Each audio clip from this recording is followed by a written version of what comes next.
Hello everybody. On the previous video we set the angle of incidence on the right wing.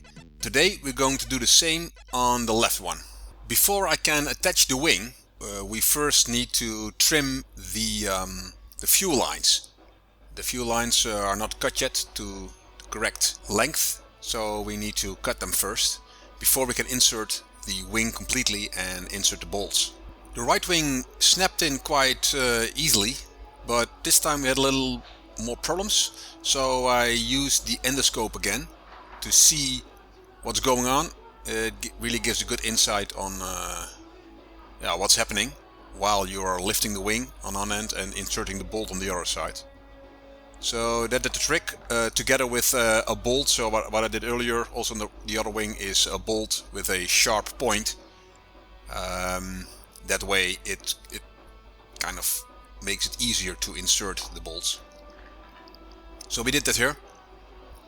The problem is that as you can see, my workshop is not wide enough to insert both wings, so I have to do it one by one. We did the previous one, the right one previously, and it would be better to do it at the same time, because it helps you in getting everything right, but this also works.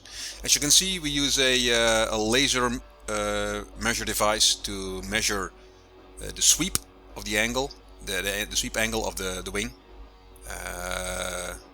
which is pretty easy to do because you can point to the part where the horizontal stabilizer attaches to the empennage. If you keep both distances the same, there is no sweep in the wings. And then you have to be very careful that everything is level.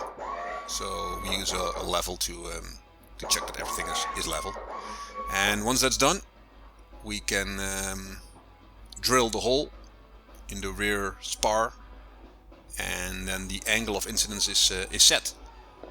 There are still some other parts that need to be connected. So once the level of incidence is set, you need to drill the holes through the skins, specifically on the bottom side.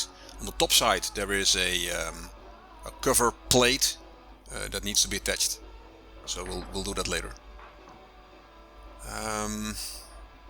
The roll, the green and blue tube that you see laying there is the pitot tube and the angle of attack tube.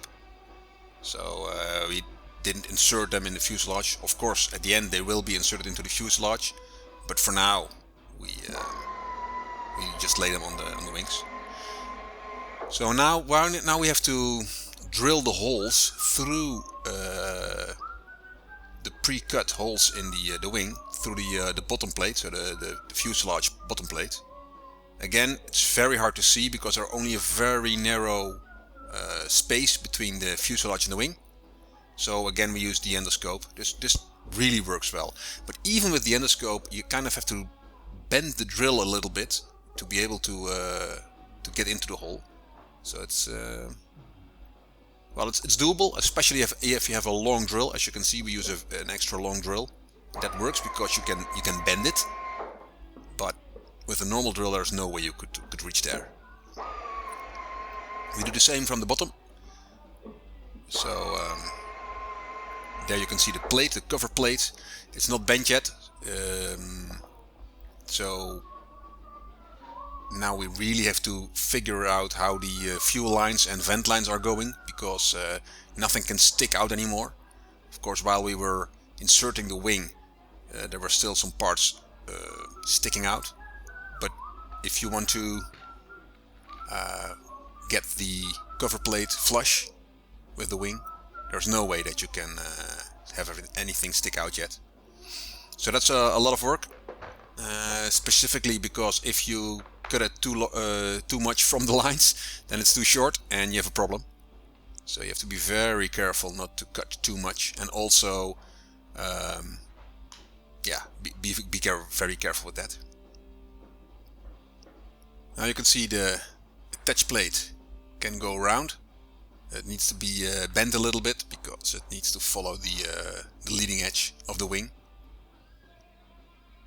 And also it's not cut correctly, so you need to cut a little bit more from the inside part to make it nice, fit nice with the fuselage. Although I must say that most of these parts from vans really fit nicely. There's not much you have to cut. Yeah, the kit really fits together very well. But you can see you lose a lot of time, not lose a lot of time, but it takes a lot of time to get things like the correct tube size and the correct tubing connection. So that's hard work. Again, I'm drilling from the bottom, and every time I forget to put on glasses, so that's really stupid, because every time you'll end up with aluminum in your eyes, which is probably not the best way to go forward. There needs to be a rubber strip in the end between the cover plate and the fuselage. Here I'm snipping apart, trimming part of the inside part of the cover plate. And once everything is clecoed together, we can start drilling the real holes in there. It takes some time, but it's good, because this is really something you will see in the end once the plane is finished. So you need to be very careful there that you have it all very tight. It takes a whole day for one wing, or maybe even two. I'm not sure. I think the right one took at least 2 days. Maybe the left one we could do in one, because we knew the drill. So there's no way that I could do it outside without leaving the plane outside, which I'm not going to do. So that's why I decided to do it into my workshop, and then yeah, wing by wing. Here we need to attach the flap.